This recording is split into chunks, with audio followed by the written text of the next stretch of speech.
वर्तमान में छत्तीसगढ़ के 10 सबसे ताकतवर विधायक।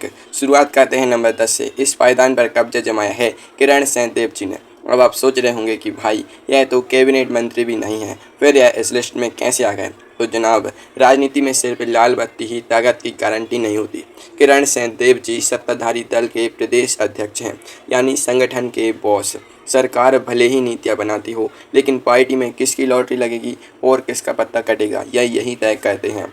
2026 के इस दौर में भी संगठन पर इनकी पकड़ फेविकोल के जोड़ जैसी मजबूत है। बस्तर संभाग से आने वाले इस नेता का रसूख ऐसा है कि बड़े बड़े मंत्री भी इनके सामने हाथ बांधकर खड़े रहते हैं। उनके पास भले ही कोई सरकारी विभाग ना हो, लेकिन संगठन के भीतर इनकी उंगली पर पूरी पार्टी नाचती है। इसे कहते हैं चिराग तले अंधेरा नहीं, बल्कि चिराग से उजाला करना। बिना किसी प्रशासनिक तामझाम के भी यह छत्तीसगढ़ की सत्ता के पावर सेंटर बने हुए हैं। कार्यकर्ताओं के बीच इनकी लोकप्रियता आसमान छू रही है। अगर पार्टी का कोई नेता रायपुर में ज़्यादा उड़ने की कोशिश करता है, तो किरण सिंहदेव जी एक झटके में उसके पर कतर देते हैं। इनका नाम नंबर 10 पर इसलिए है क्योंकि यह पर्दे के पीछे से वो गोटियां फिट करते हैं कि अच्छे अच्छे सुर में चारों खाने चित हो जाते हैं।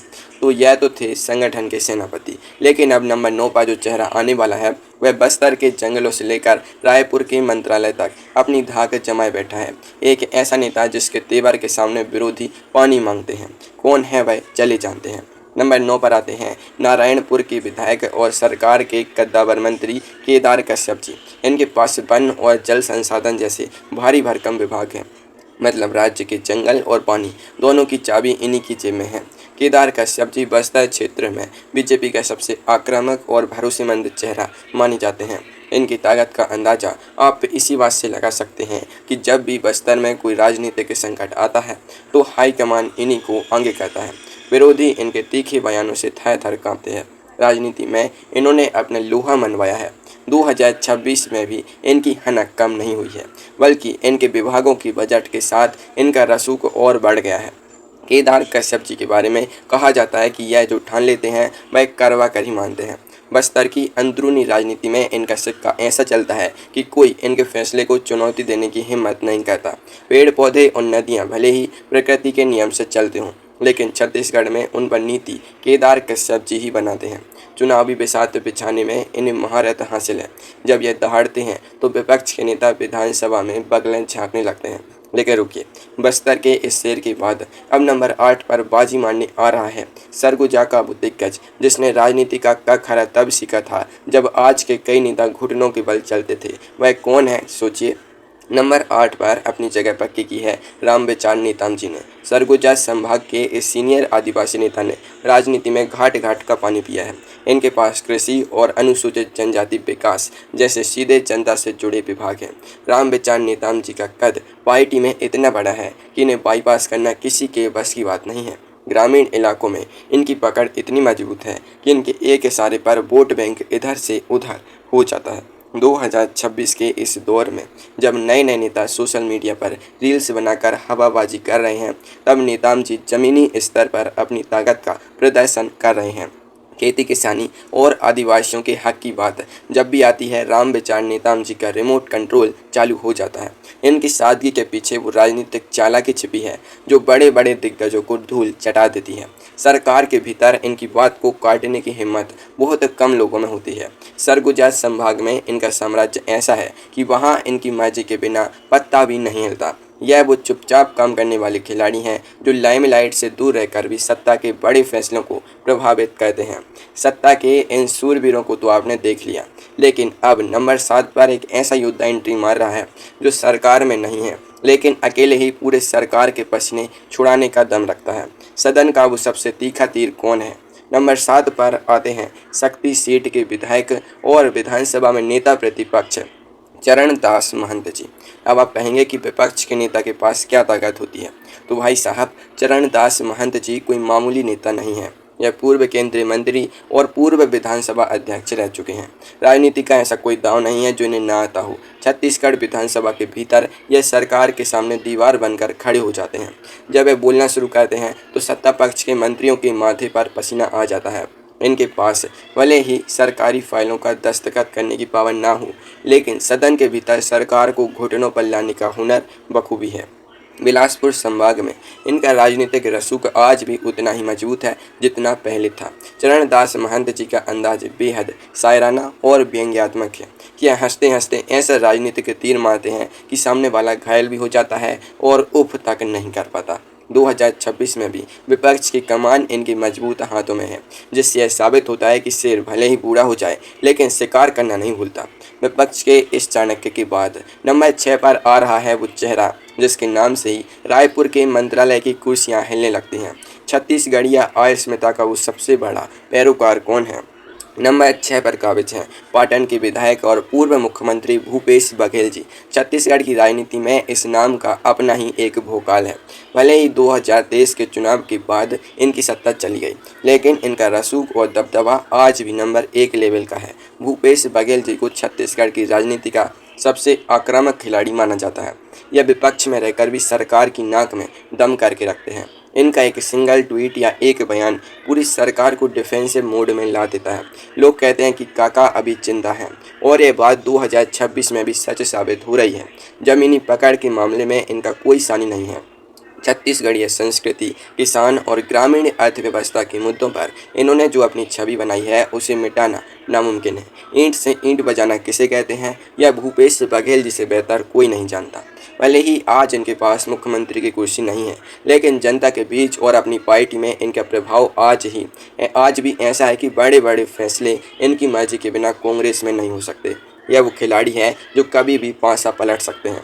तो यह थे विपक्ष के सबसे बड़े सूरमा। लेकिन अब नंबर 5 पर एंट्री हो रही है उस प्रशासनिक दिमाग की जिसने कलेक्ट्री की मखमली कुर्सी छोड़कर राजनीति के कांटों भरे रास्ते को चुना और आज प्रदेश के खजाने का रखवाला बन बैठा है।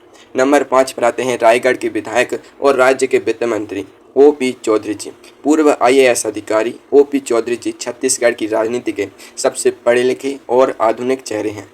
इनके पास वित्त और योजना जैसे सबसे महत्वपूर्ण विभाग हैं, यानी छत्तीसगढ़ का बजट कहाँ खर्च चुका, किस योजना को पैसा मिलेगा और किसका फंड रुकेगा, यह सब OP चौधरी जी के बाएं हाथ का खेल है। यह राजनीति को किसी ब्यूरोक्रेट की तरह नाप तोल कर चलाते हैं। युवाओं के बीच इनका जो क्रेज है वह देखने लायक है। 2026 में इस हाईटेक जमाने में छत्तीसगढ़ को डिजिटल और आर्थिक रूप से मजबूत करने का जिम्मा इन्हीं के कंधों पर है। OP चौधरी जी सरकार के सबसे बड़े रणनीतिकार माने जाते हैं। यह आसमान के तारे तोड़ने का दावा नहीं करते, बल्कि आंकड़ों की बाजीगरी से विपक्ष को चित कर देते हैं। इनकी ताकत सिर्फ इनके विभागों में नहीं, बल्कि मुख्यमंत्री और हाईकमान के साथ इनके सीधे कनेक्शन से आती है। यह वो नेता है जो छत्तीसगढ़ की राजनीति का भविष्य तय कर रहे हैं। इनकी साफ सुथरी छवि और काम करने का अंदाज इन्हें बाकी नेताओं से कोसों आगे खड़े कर देता है।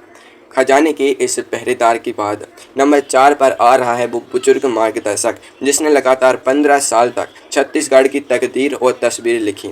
आज वह सदन के सर्वोच्च आसन पर विराजमान है। कौन है वो? नंबर 4 पर हैं राजनांदगांव के विधायक और वर्तमान विधानसभा अध्यक्ष डॉक्टर रमन सिंह जी। छत्तीसगढ़ में इन्हें चाउर वाले बाबा के नाम से जाना जाता है।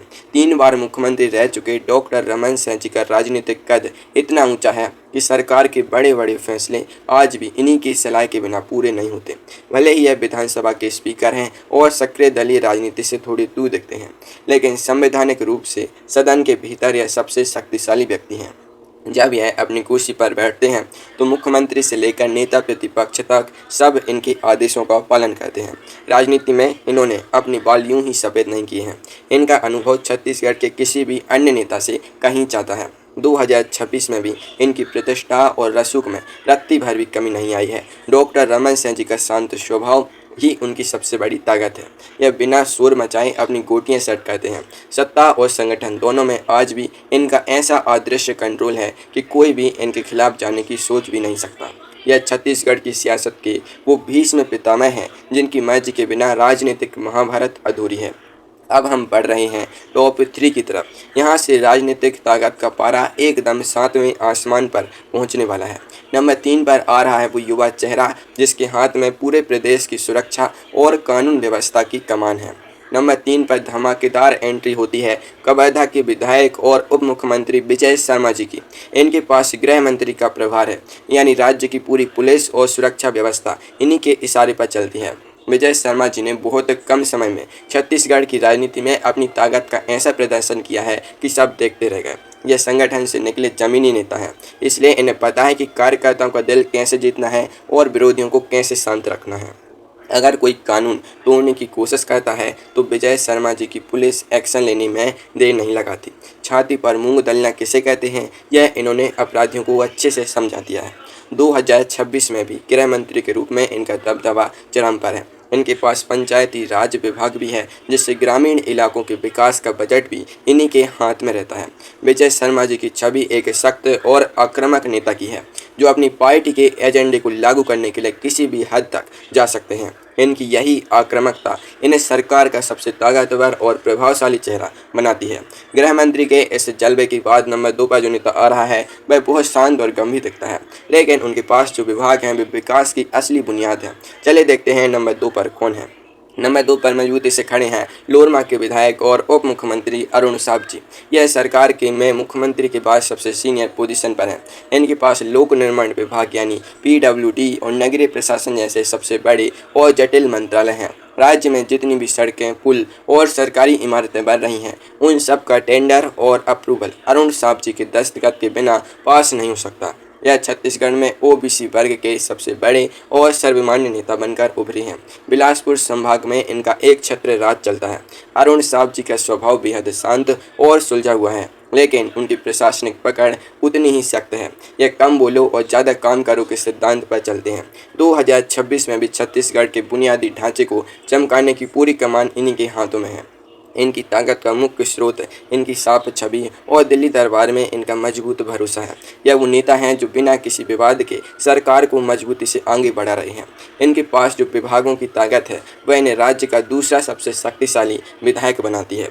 अब वक्त आ गया है उस नंबर 1 महाबली का नाम जानने का, जो छत्तीसगढ़ की सत्ता के सिंहासन पर बैठा है, जो चुपचाप रहकर पूरी सरकार चला रहा है और जिसके एक इशारे पर पूरी ब्यूरोक्रेसी नाचती है।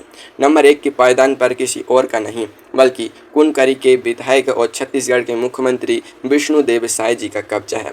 किसी भी लोकतांत्रिक राज्य में मुख्यमंत्री ही सत्ता का असली केंद्र होता है।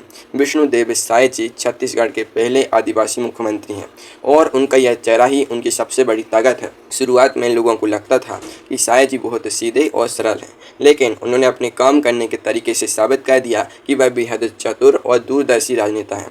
सामान्य प्रशासन, खनिज और ऊर्जा जैसे मलाईदार और नीतिगत विभाग सीधे इन्हीं के अंडर आते हैं। 2026 में भी इनकी सत्ता पर पकड़ इतनी मजबूत है कि विपक्ष भी इनके खिलाफ कोई बड़ा मुद्दा ढूंढ नहीं पाता। विष्णुदेव साय जी बिना किसी शोर शराबे के बड़े बड़े फैसले लेते हैं। इन्होंने राज्य में ऐसी योजनाएं लागू की हैं जो सीधे आदिवासियों और किसानों के दिलों तक पहुंचती हैं।